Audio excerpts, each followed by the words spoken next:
There is a question people ask me now, sometimes in formal settings and sometimes over something warm in a place where the lights are low, and the noise of the city outside is just enough to make the room feel private.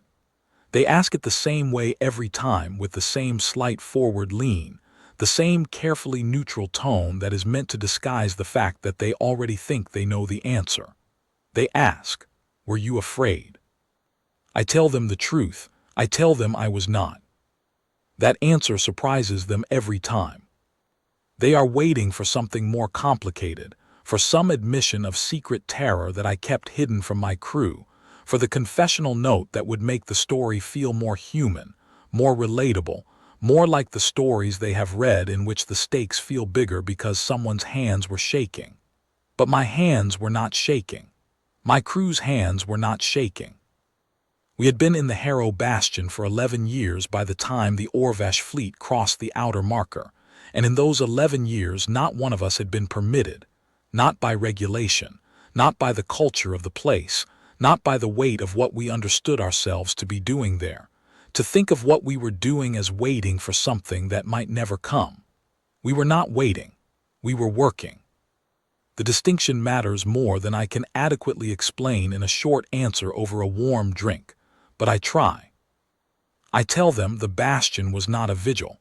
It was a loaded weapon, and a loaded weapon does not wait. It is simply ready. Let me go back to the beginning, not the beginning of me, or of the Harrow Bastion, or of the long institutional memory that produced it. Those stories are much longer and are better told elsewhere, by people who were there for parts of it that I was not. I will go back only as far as the morning the Orvash arrived, and I will tell it the way I experienced it, because that is the only version I can truthfully claim. I woke at 4:30 that morning, as I always did, in the compact bunk set into the wall of my quarters on level 7 of the bastion's command spine. The room was the same temperature it always was. The bastion ran its deep-crust thermal systems with the quiet, unhurried efficiency of something that has been doing the same job for a very long time and sees no reason to do it differently. I dressed in the dark by habit, the way you dress when you have lived somewhere long enough that the room has stopped being a room and has become simply the shape of your mornings. I drank a half cup of something that the bastion's commissary called coffee, which bore enough resemblance to coffee to make the name defensible, and I walked up the 2 flights of sealed stairwell to the command tier. Watch Commander Fenn Asara was at his station when I came in. He was a quiet, deliberate man, originally from the northern coastal settlements, and he had the particular quality I valued most in watch officers. He did not confuse calm with inattention. He handed me the overnight summary without preamble. I read it standing at the console, the way I always did. The overnight summary was a single page of tightly formatted status reports, each entry preceded by a green or amber indicator. That morning, as on most mornings, they were all green. The orbital kill ring arrays on tracks 7 through 14 had completed their automated calibration cycles and reported full function. The atmospheric intercept batteries on the surface tier, 81 launchers distributed in a staggered pattern across the plateau above us, had run their own check sequence at 200 and returned clean. The deep-crust siege batteries, the ones we called the long guns, the ones that the bastion had been built specifically to house and protect and feed and operate for as long as anyone could conceive of needing them, were warm and indexed. They were always warm and indexed. That was the first thing they taught you about the long guns when you came to the bastion. They do not sleep. They had not slept in 60,000 years, and they were not going to sleep now. I handed the summary back to Asara and told him the watch looked clean. He agreed that it did. Then he said, with exactly the same weight he would have used to report that the galley had run low on a supply item, that the outer marker at the heliopause had logged an anomalous passage signature 47 minutes ago. The deep space monitoring relay had flagged it for review. He had been waiting to tell me in person rather than routing it to my bunk, because the bastion's protocol for anomalous heliopause signatures was a command tier briefing, not an automated alert. I looked at him for a moment. He looked back at me with the particular stillness of a man who has been trained to hold an important piece of information in both hands, carefully, and deliver it without dropping it. I asked him what the relay's classification estimate was. He said vessel signatures, multiple. Mass displacement profile consistent with capital scale hulls. Transit vector inbound to the inner system. I sat down at the primary command console. I want to be careful about how I describe what I felt in that moment, because the temptation, looking back at it now, years later, with the full weight of what happened settled into history, is to reach for something dramatic and retrospectively large.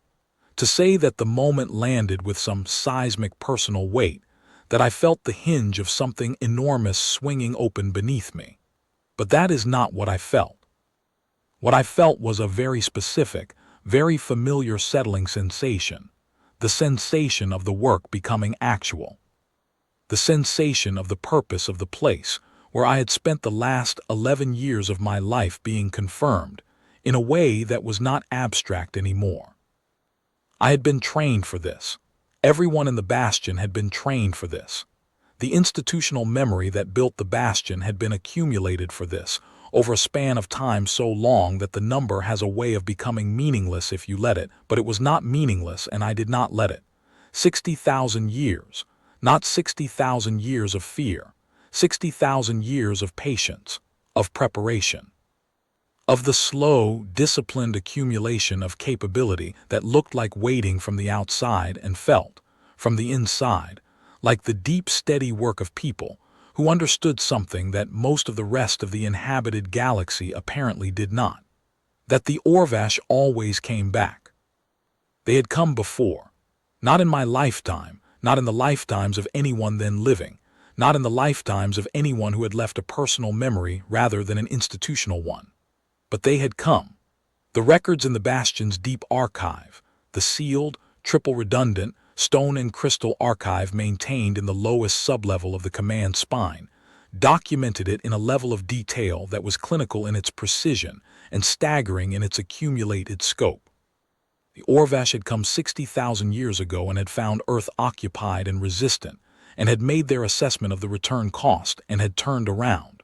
Before that, they had come. And before that, the archive did not pretend to know every visit because the record-keeping of very early humanity was incomplete, and some of what the Bastion's historians had pieced together was inference and not direct documentation. But the pattern was clear enough. The Orvash circled back. They always had. They left and then they returned.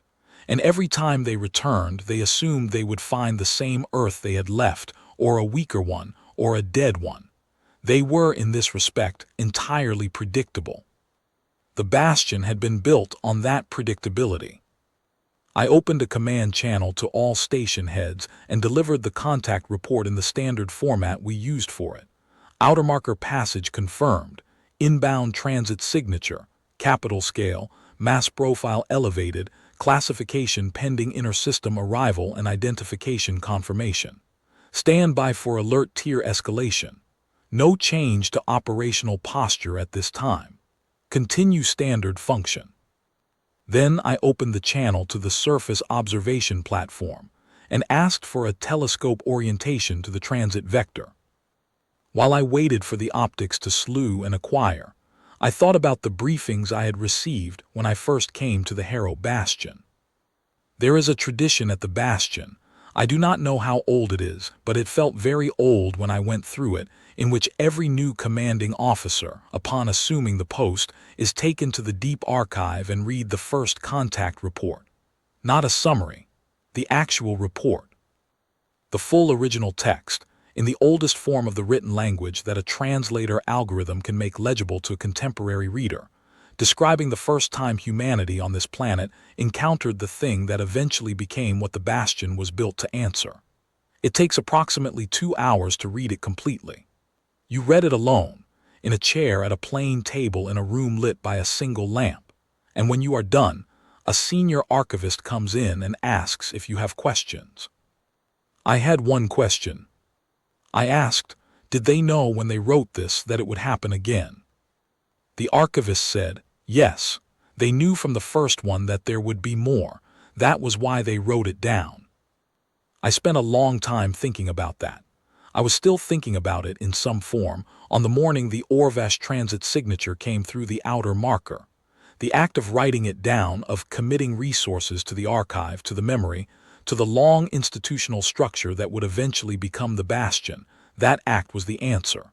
Not a defensive reaction, not panic, a decision. The decision that we would remember and that the memory would mean something operational when it was needed. The decision that the next time the Orvash came back, they would not find what they expected to find. The archive's breadth was itself a kind of argument. 3 floors of sealed, climate-controlled documentation stretching back through languages so old that the translation algorithms annotated their own uncertainty in footnotes. Tactical records from engagements no living person had witnessed. Engineering schematics for weapon systems that had been deprecated and replaced, and whose replacements had themselves been deprecated and replaced, each generation building on the last, each generation adding to the record so the next would not have to start from nothing. Operational logs from watch officers who had sat at command consoles not so different from mine and looked at a clean overnight summary and gone home and come back the next morning and done it again. Day after day. Year after year. Generation after generation. The sum of all of that was not a pile of records. It was the Harrow Bastion, the physical expression of what a civilization looks like when it has decided, collectively and without drama, to remember. The telescope acquired. The image came through on the primary display. There were 11 of them. 11 capital-scale hulls in a loose transit formation, moving inbound on a vector that would bring them to low Earth orbit in approximately 19 hours at their current velocity. The hull profiles were consistent with what the Bastion's deep archive had on record for Orvash fleet architecture. Heavy, asymmetric, built for sustained transit and surface bombardment projection rather than speed or agility. They had not changed much in 60,000 years. The Bastion's threat assessment system, running on the identification library, returned a classification confidence of 93%. Orvash Collective Fleet Elements, Imperial Reclamation Configuration. Imperial Reclamation. That was the archive category for the kind of fleet the Orvash sent when they believed they were returning to a place that had been theirs and was now abandoned or unguarded. Not a scouting mission, not a diplomatic contact, a retrieval and reassertion operation. They had already decided before they arrived that the planet was theirs to take back. I noted in my log at 4:51 that morning that the classification seemed accurate and that I found it clarifying. I escalated to Alert Tier 2, the operational tier, the one that brought the Bastion from standard maintenance posture to full combat readiness without yet lighting up the active targeting arrays. Alert Tier 2 in the Bastion happened quietly. There were no alarms, no flashing indicators, no theatrical announcements over the general address. The station heads acknowledged their escalation orders and executed them with the flat, professional efficiency of people who had rehearsed this particular sequence many hundreds of times. The long guns came to full warm index. The orbital kill ring arrays shifted from calibration cycling to active track standby. The atmospheric intercept launchers unlocked and elevated to acquisition posture. The Deep Space Relay Network extended its coverage arc to give us continuous track on all 11 inbound hulls.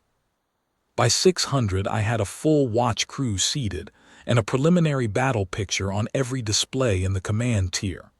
The Bastion looked, in that hour, exactly the way it was supposed to look, ready, calm, and very large. The 18 hours that followed were among the longest I have spent anywhere. Not because they were frightening, I have already explained why they were not, but because the Bastion at Alert Tier 2 is a particular kind of place that takes some adjustment even when you have been there before. The calibration cycles run on a shorter interval. The station reports come in more frequently. The long guns, indexed and warm, produce a very faint subsonic vibration in the deep rock floor that you can feel only in the quietest moments, when no one is speaking, and the ventilation systems are running at their lowest cycle, and you stand still with your feet planted and simply pay attention. I noticed it on the morning of the engagement for the first time in years. I had been in the bastion long enough that the constant, faint presence of the long guns had become part of the background of the place, the way you eventually stop hearing a river if you live beside one. Alert Tier 2 brought it back into the foreground. My watch crew handled the 18 hours the way well-trained people handle the long approach to something they have prepared for, with methodical attention and very little wasted motion. There were 6 of them seated at primary stations in the command tier, and each of them had a job to do, and each of them did it. Targeting Officer Bren maintained the continuous engagement solutions on all 11 Orvash hulls from the moment the optics acquired them. Communications Specialist Whale monitored every frequency the Orvash were transmitting on, not just the Colonial Claim band, and cataloged the traffic for the deep archive. Navigation Analyst Sorrow tracked the formation's course adjustments in real time and fed her data to the threat assessment system. The work was methodical and professional, and the 18 hours passed in the way that long watches pass in prepared places. Not slowly, exactly, and not quickly, but with the specific texture of time that belongs to people doing serious work carefully. I drank 2 more cups of the Bastion's defensible coffee. I read the updated battle picture every 30 minutes. I sent the first communication to the Orvash fleet at 8:30 and the follow-ups at 900 and 9:30, and I noted the absence of any change in their course or velocity with the same flat attention I gave every other data point in the picture. At 1100, I went briefly to the adjacent ready room and ate something from the provision locker, and looked at the wall for 3 minutes and then came back. At 12:15, I reviewed the long gun firing protocols with the battery chief, not because they needed reviewing, but because the battery chief appreciated the review, and because it gave both of us something concrete to do with our hands and our attention for 20 minutes. At 14:30, when the Orvash formation crossed the outer atmospheric threshold, I felt the watch crew settle slightly, not relax, but settle, the way people settle when something that has been approaching for a long time is now close enough that the waiting part is functionally over. We were in the work now. The approach was done. I want to spend a moment on what the Bastion is, for those who have not had occasion to stand inside it. The name is a simplification that became a habit. It is not, strictly speaking, a fortress in the traditional sense, not a walled enclosure designed to keep something out. It is, more accurately, a weapons complex of the first order that has been built into and under and through the living rock of the high plateau, with enough redundant systems, independent power generation, armored depth, and ammunition storage to sustain offensive operations for approximately 4 years without resupply. The surface footprint is intentionally modest, a scattering of hardened emplacements and observation posts and ventilation structures that, to a casual aerial survey, would read as the remnants of something old and perhaps not entirely intact. The systems that matter are below, deep below. The long guns are seated at a depth that puts them beneath every conceivable depth of penetrator ordnance any known spacefaring civilization has ever deployed, and the barrel elevation systems that bring them to firing angle are machined from materials that the Bastion's own metallurgical division has been producing and replacing on a careful maintenance schedule for a very long time. The Bastion was built to be underestimated. It was built to look like a ruin to someone who did not know what they were looking at. That was not an accident. The construction doctrine is in the deep archive, in a planning document written by the Bastion's founding engineers, in language that is direct to the point of severity. The fortification's surface expression must not betray its underground capacity. The enemy's first assessment of this installation must be that it is less than it is, They must arrive already wrong. The document goes on to explain, with the patient precision of people who had thought very carefully about what they were building and why, that a fortification's greatest tactical advantage is the gap between what the enemy expects and what they encounter. Engineer that gap. Make it wide. Make it deep. And do not close it by accident through insufficient surface discipline. The engineers who wrote those words were dead for tens of thousands of years before I was born.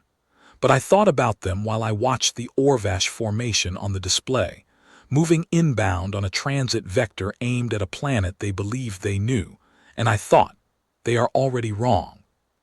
They have been wrong since they plotted this course. They are flying toward a ruin, and what they are going to find is a weapon. The Orvash, I was about to confirm, did not know what they were looking at. At 8:30 that morning, the lead hull of the Orvash formation began broadcasting.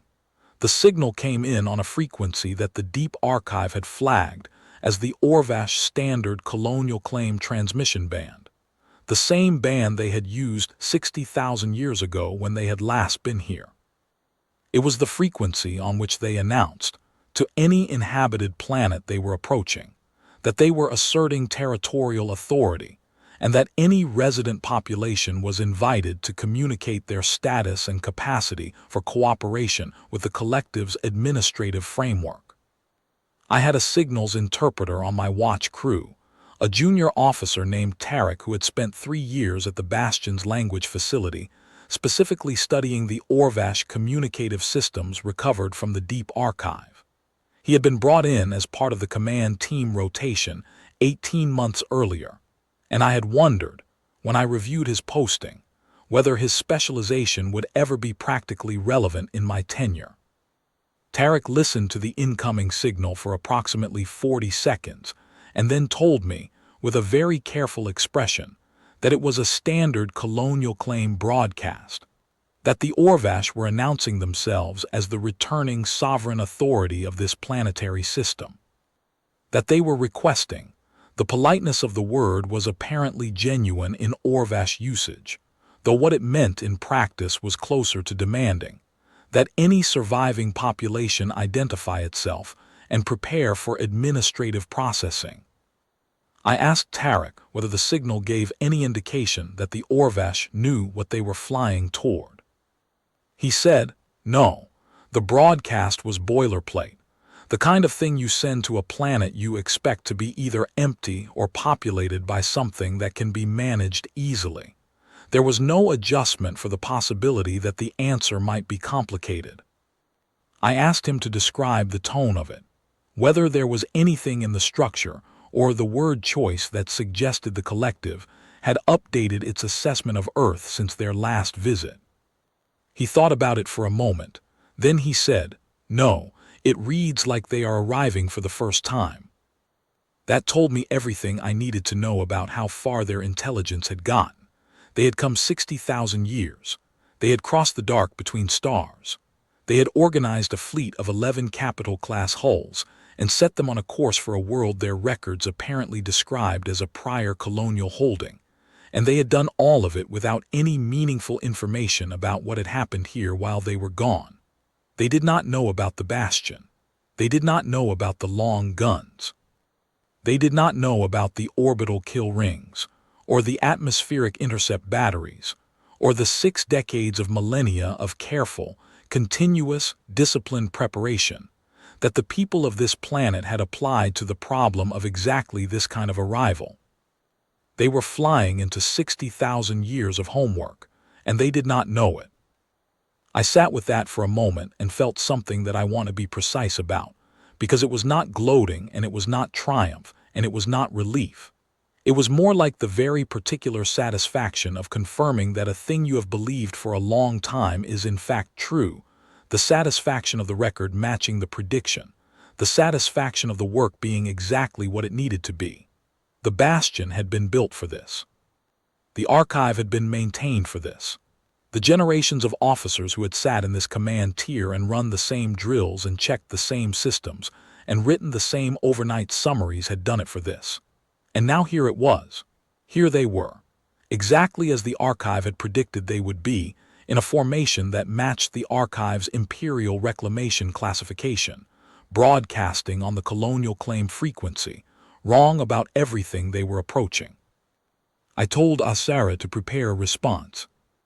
Then I opened the channel to the surface observation platform and asked them to begin a continuous imaging record of the Orvash formation. I wanted everything documented, every hull, every course adjustment, every emission signature. The deep archive was going to need it. I sat with that for a moment and then told him to prepare a response in their language, standard format for a military authority speaking to an inbound fleet. I dictated it and he rendered it, and I reviewed his translation carefully. He had studied them for 3 years and I trusted his work, but this was not the moment for even a minor miscommunication. When I was satisfied that the translation was accurate, I authorized transmission.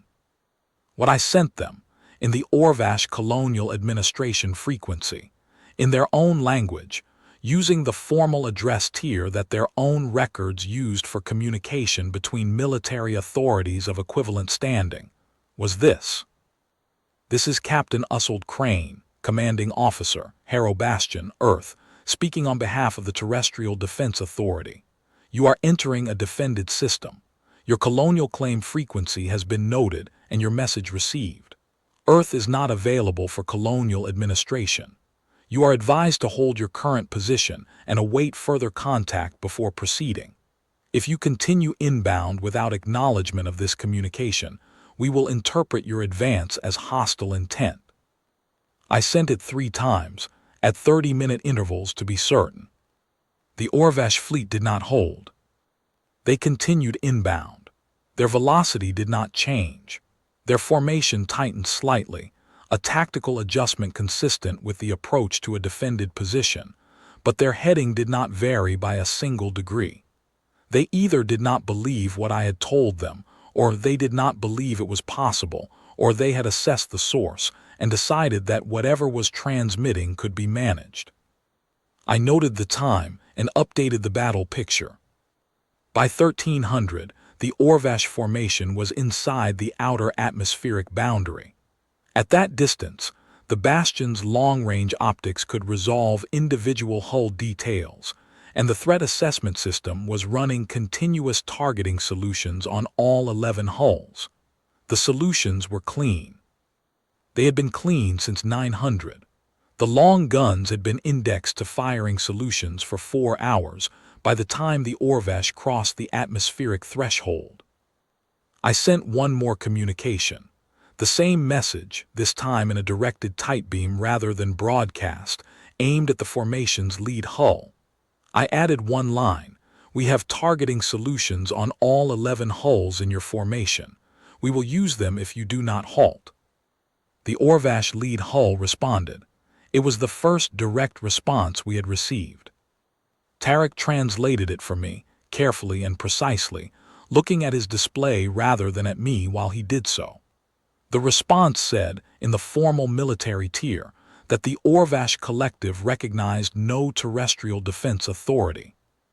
That this planetary system had been surveyed and categorized and registered in collective administrative records as an abandoned world of class designation 4, indicating prior habitation, low residual development risk, suitable for reclamation.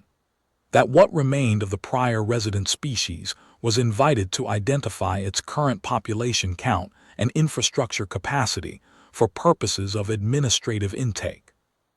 That any claims of defensive capability were noted and would be evaluated upon arrival. Evaluated upon arrival. I looked at Tarek. He had gone to considerable effort to translate the Orvash response with the same flat professionalism he would have applied to translating a routine supply requisition, and I appreciated it. I told him that I appreciated his professionalism. He said, "Thank you, Captain." I asked him whether the phrase, "evaluated upon arrival," had any particular tactical connotation in Orvash military language. He said, "Yes, it means they are coming in." I turned back to the command display. I told Asara to escalate to Alert Tier 3. Alert Tier 3 at the Harrow Bastion is the tier that lights the targeting arrays. Not a passive track, an active targeting lock, powered up and transmitting, which any military sensor suite would detect immediately as a weapon's hot posture. The orbital kill ring arrays came to full lock. The atmospheric intercept batteries designated primary and secondary targets. The long guns settled into their final index positions with the patient, particular sound of large machinery that has been built to do one thing and is now doing it. I watched the Orvash formation on the primary display and waited to see whether they could feel us locking onto them. They could. The lead hull's velocity decreased by approximately 8%, not a halt, not a reversal, but a decrease. Something in their sensor picture had changed, and whatever it was had produced a response they had perhaps not anticipated. I watched the formation on the display and tried to imagine what their tactical picture looked like in that moment, what their sensors were returning, what their operators were telling their commanders, what the commanders were telling each other.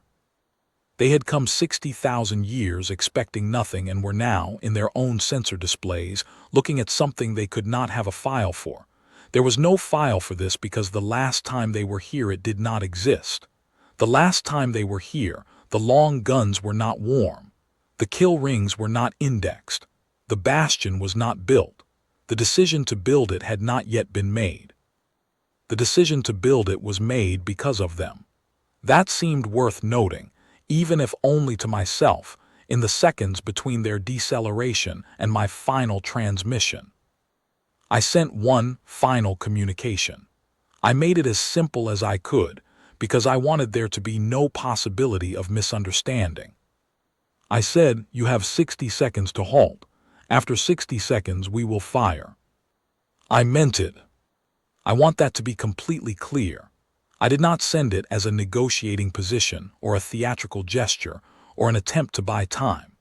I sent it because I had given them every reasonable opportunity to understand their situation, and they had declined to take any of them, and I was not going to allow an Orvash Imperial Reclamation Fleet to reach low Earth orbit under the impression that they were arriving at an undefended world. The Bastion's purpose was not to warn. The Bastion's purpose was to answer. The warning was a courtesy, extended because the discipline and the dignity of what we were required the courtesy, and because human memory is long enough to include the understanding that overwhelming a force that has already been given the chance to leave is a different thing than surprising it. 41 seconds into the 60-second window, the lead Orvash hull fired. It was a ranging shot, a probe, a test, aimed not at the Bastion's position but at the upper atmosphere above the plateau, the kind of shot you fire when you want to see how something responds before you commit. In the first half-second, the Bastion's intercept battery on the eastern surface tier acquired it, tracked it, and destroyed it at an altitude of 240 kilometers. The intercept was clean, the debris pattern was tracked and cleared, and the total elapsed time between detection and destruction was 11 seconds. There was a pause in the Orvash formation. Their velocity dropped to nearly zero. I imagine, from the transmission they sent 3 minutes later, that they were working through what they had just observed. The transmission said, and Tarek translated it quietly and without embellishment, that the Orvash Collective requested a momentary suspension of hostilities for the purpose of conducting a tactical assessment. I said, "No, you have 19 seconds remaining on my 60-second window and then I will fire. If you want to halt, halt now." The lead hull continued inbound. I told the Bastion to fire. The long guns are something I find difficult to describe to people who have not been in the room when they fire. The scale of them is comprehensible intellectually, but does not really settle into the body until you feel it. The Bastion's deep crust housing absorbs the recoil through a series of inertial dampening structures that the original engineering plans describe in a level of detail that would take a specialist several months to fully read, and even with all of that, firing the long guns is a physical event. The floor moves. Not violently, there is no crash, no shudder, nothing that would knock you from your feet. But the floor moves, and everything loose on every flat surface in the command tier shifts slightly, and the air in the room changes pressure in a way that you feel in your ears before you hear anything. And then the sound comes up through the rock and through the structure and through the soles of your feet and into your skeleton, and it is the deepest sound you have ever heard. Not loud, deep. The difference is important. Loud is something that batters you from the outside. Deep is something that moves through you, because it is moving through everything. We fired 4 long guns simultaneously. The targeting solutions were laid for the 4 largest mass displacement hulls in the Orvash formation, the Capital-class flagship and its 3 escort heavies. The flight time at that engagement distance was approximately 40 seconds. In those 40 seconds, the Orvash formation fractured. The 7 smaller hulls began evasive dispersion. The lead hull rotated to a counterstrike bearing. The other 2 heavies attempted to accelerate to close range, apparently under the interpretation that if they could reduce the distance fast enough, they could get inside our optimal engagement envelope. They were wrong about that. The long gun's optimal engagement envelope is not a fixed range. It is a hemisphere. At approximately T+7 seconds, one of the Orvash escort heavies fired its own weapons in a counter-strike pattern aimed at the surface tier above the bastion. The strike landed on the eastern plateau. 3 atmospheric intercept emplacements were destroyed. Battery Crew Cylon, a crew of 7, led by a senior weapons operator named Rail Demnovic, was at their station in the eastern tier when the strike hit. None of them came back down. I am going to say that plainly and without elaboration, because it is the truth and it deserves to be said plainly. Battery Crew Cylon was killed in the counterstrike. 7 people, Demnovic and 6 others whose names are on the wall in the Bastion's memorial gallery in exactly the same typeface as the names of every crew member who has died in service there, going back as far as the records are clear enough to read. They are there now, those names. I have read them. I read them on the morning after, and I have read them many times since. The Bastion's war is not a clean story. I am not going to tell you that it is. At T+40 seconds, our 4 long gun rounds reached their targets. The flagship was destroyed. A direct penetration hit to the hull center, which the long gun round was designed to achieve even against a Capital-class vessel's active defensive countermeasures, followed by a secondary detonation consistent with primary power cell rupture. The ship did not break apart cleanly. It came apart in stages, each stage visible on the optics display, each one larger than the last. By the time the debris field had stabilized enough to track, the flagship was simply gone. 2 of the escort heavies were destroyed. One took a hit that disabled it rather than destroying it outright. The round impacted slightly forward of the calculated center of mass, which the post-engagement analysis attributed to a microcorrection in the hull's attitude at the moment of impact, something the targeting solution had not fully predicted. The disabled heavy began venting atmosphere and lost all apparent propulsion. It drifted into a slowly decaying elliptical path above the outer atmosphere. The 4th round missed. The target had executed an evasive roll in the final 2 seconds before impact. The round continued inbound, and the surface defense system acquired and destroyed it at altitude. The 7 surviving Orvash hulls, 5 smaller combat vessels and 2 support-class ships, had dispersed in the engagement's first 30 seconds and were now on vectors that took them away from Earth at high acceleration. They were not coming back around. Their trajectories were consistent with full retreat. The disabled heavy was not retreating. It was dying, slowly in the drift of its degrading orbit, but dying without question. I opened a channel. I sent a transmission aimed at the disabled heavy's communication array, which the optics confirmed was still nominally intact. I told them, "This is Captain Crane, Harrow Bastion. You are disabled in a decaying orbit. You will enter the upper atmosphere within approximately 14 hours at your current trajectory." We are prepared to offer you a one-time extraction window. If you wish to accept, transmit your acknowledgement on this frequency within the next 30 minutes. We will send a recovery vessel. Your crew will be returned to your fleet with a message for your command authority. Then I waited. There were people on the command tier who looked at me when I made that offer. I noted the looks without responding to them directly, because the looks were understandable and the offer was still the right thing. 7 of our people were gone. The Orvash had fired first in the engagement. The disabled Heavy was a dying ship with a living crew on a decaying orbit, and they had 30 minutes to decide whether to acknowledge an extraction offer from the people they had come to claim as a colonial subject population. These were not comfortable facts to hold simultaneously. I held them anyway because the Bastion's doctrine, the doctrine that came out of 60,000 years of thinking about exactly this kind of situation, was explicit. A defeated force given the option to surrender should be given the option to surrender, not because of sentiment, because of the message.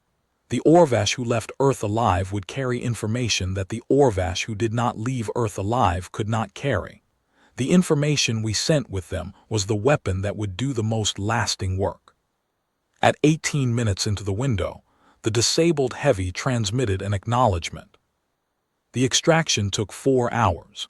We sent a hardened recovery vessel from the Bastion's subsurface launch bay, a vessel designed specifically for this kind of operation, because the people who built the Bastion had understood that the aftermath of a fight is part of the fight, and had planned for it accordingly. The recovery crew brought back 29 Orvash survivors from the disabled Heavy. They were soldiers, armored, military. From what Tarek confirmed, was a junior officer tier of the collective's reclamation forces. They were not injured, beyond what the partial hull breach and the pressure variance had done to them, and the Bastion's medical section handled them with the competence and the lack of theater that the situation required.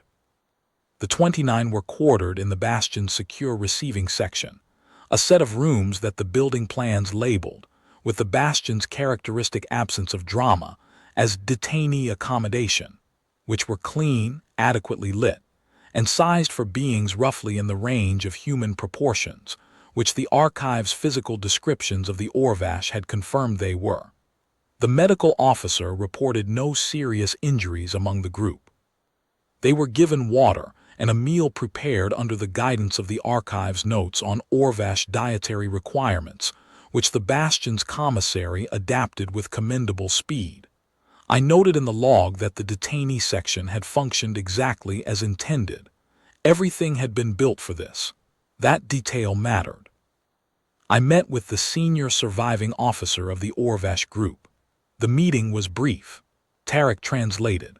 The Orvash officer was approximately what I would have expected, physically imposing in the way that the archive's descriptions prepared you for, which is to say very large, with the particular quality of stillness that comes from someone who has been doing a dangerous job for a long time and has stopped finding it remarkable. She looked at me across a plain table in a plain room with the expression of someone who was working through a significant adjustment in their understanding of their situation. I did not gloat at her. I did not explain our history to her. I did not make speeches. I told her that her crew was safe, that they would be returned to her fleet, and that they would be carrying a message. She asked through Tarek what the message was. I told her I would put it in writing. The message I sent with them, through Tarek's careful translation into formal Orvash military address, said the following. Earth is not available for colonial administration.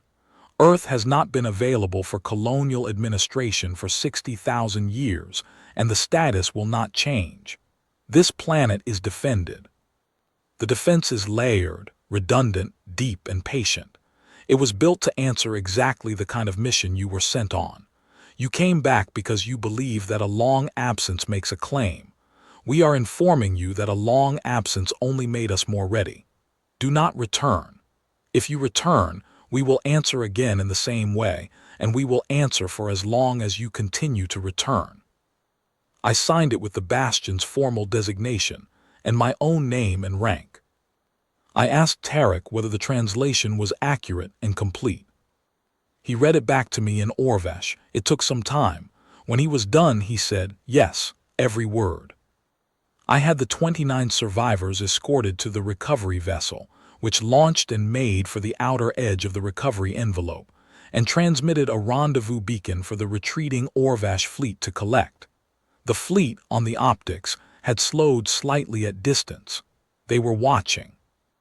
They understood what the beacon meant, because a 60,000-year-old civilization knows what a recovery beacon is, and the Bastion's people had sent it on a standard beacon frequency that any spacefaring civilization would recognize immediately. The fleet collected their survivors at the edge of our tracking range and continued outbound. They did not slow. They did not attempt a return vector. They went.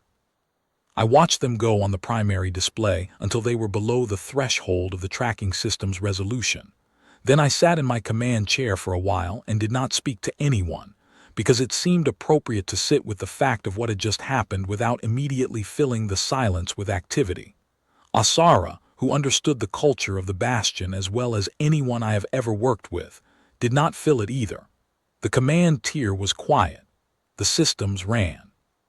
The Bastion breathed around us, the ventilation systems, the thermal flows, the deep mechanical patience of the place doing what it always did, which was simply to continue. After a time, I asked for a damage assessment. The Eastern Plateau damage was significant but bounded. 3 intercept emplacements destroyed, 2 more with damaged but repairable launch mechanisms.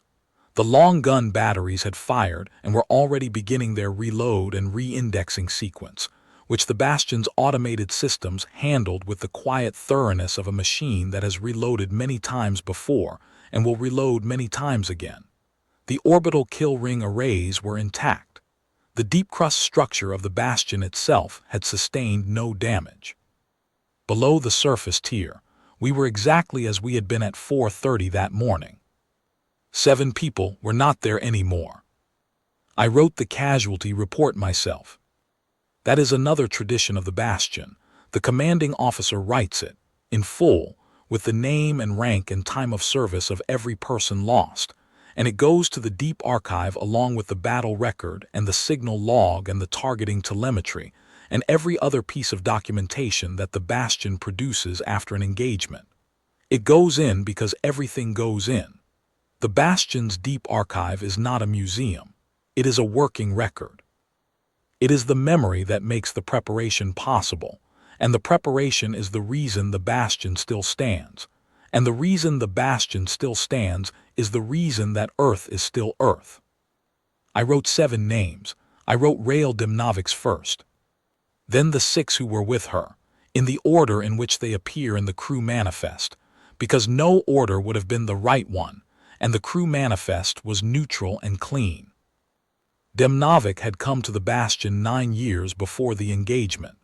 She had transferred in from the Northern Intercept Network, where she had operated medium-altitude atmospheric defense platforms for 6 years. Her record was outstanding. She ran her battery crew with the particular combination of precision and steadiness that the Bastion's surface tier work required. The kind of steadiness that comes not from being incapable of imagining bad outcomes, but from having decided, early and permanently, that the work matters more than the fear. In 9 years, her battery had never missed a calibration window. In 9 years, her crew's readiness scores had never dropped below the top quartile of the Bastion's surface tier rankings. In 9 years, she had never once given me cause to do anything other than trust her. I wrote her name at the top of the casualty report in the formal long form, with her rank and her years of service, and the time of death as precisely as the record could establish it. Then I wrote the 6 others in the same way. Then I filed the report to the deep archive and sat for a moment, and then I went back to work, because the work does not stop, and the people who built the Bastion understood that the work does not stop and built it accordingly. And honoring what Demnovic and her crew had done meant going back to the work they were part of. The investigation conducted in the weeks following determined that the counterstrike that killed crew Cylon had been made possible by a sensor gap in the eastern tier's atmospheric cover. A gap that had been identified in a maintenance review 6 weeks prior, flagged for remediation, and was 3 weeks from being corrected when the engagement occurred. The surface tier engineering section made the correction immediately after the engagement. I wrote a review of the inspection and flagging process and submitted it to the Command Review Board, which accepted it and incorporated its recommendations. The Bastion's doctrine on surface tier sensor coverage was updated. The update was logged in the Deep Archive. That is how the Bastion works, not by being perfect. By learning and by incorporating the learning and by not losing what it has learned. 60,000 years of that. That is the weapon. People ask me whether I think they will come back again. I tell them what I believe to be true. Yes, at some point they will come back. The Orvash pattern is long and deep, and it is not broken by a single repulsion, however decisive. The archive contains enough of their history to tell us that they do not abandon a claim easily. They reclassify. They reassess. They wait longer than most civilizations are patient enough to wait, and then they return and they have learned something, and they expect that what they learned will be enough. The Bastion knows this. The Bastion was built by people who knew this. The Deep Archive contains the assessment, written in careful and unsentimental language by people who lived many thousands of years ago and who were thinking deliberately, professionally, institutionally, about the people who would read what they were writing in the distant future.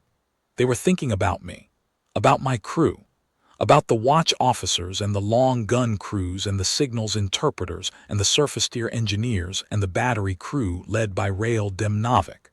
They wrote it all down so that we would have it. So that when the Orvash came back, we would not be starting from nothing.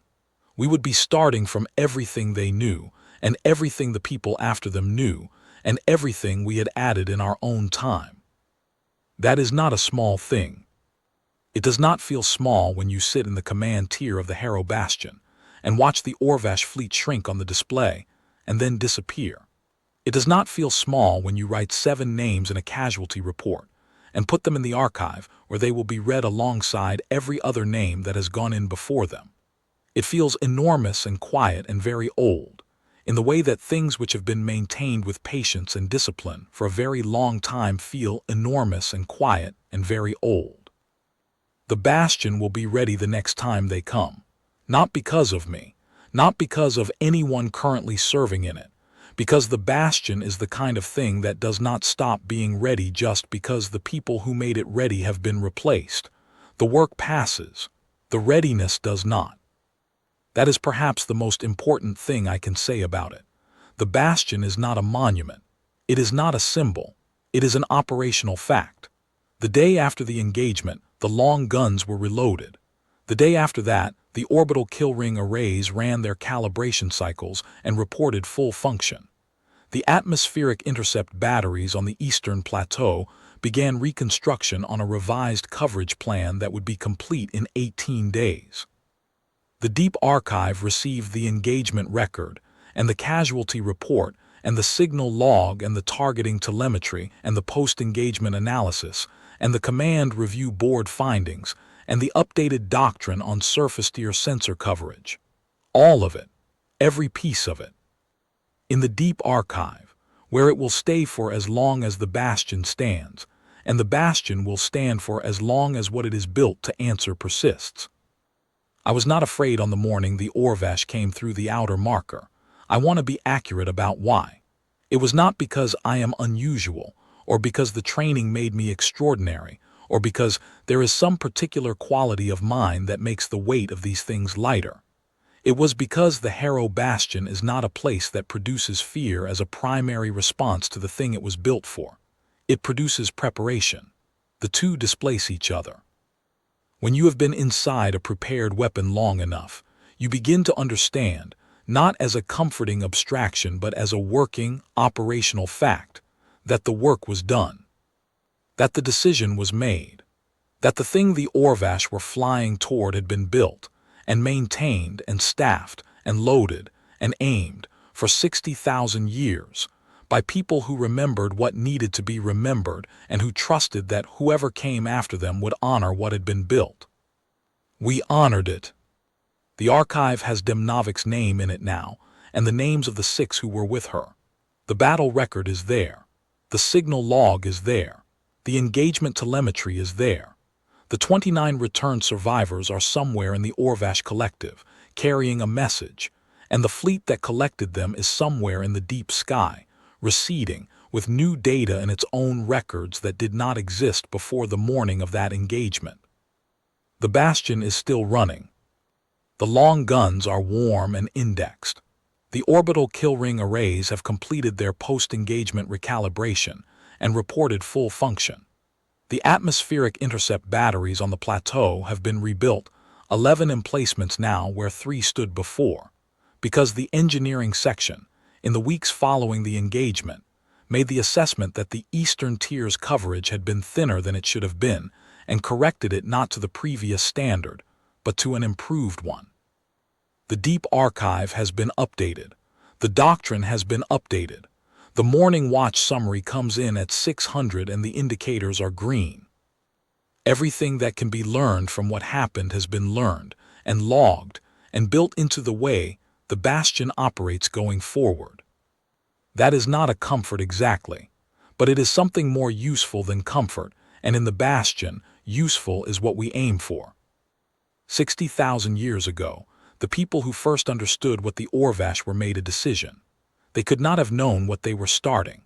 They could not have seen the Harrow bastion from where they stood, or imagined the long guns, or named Rail Demnovik.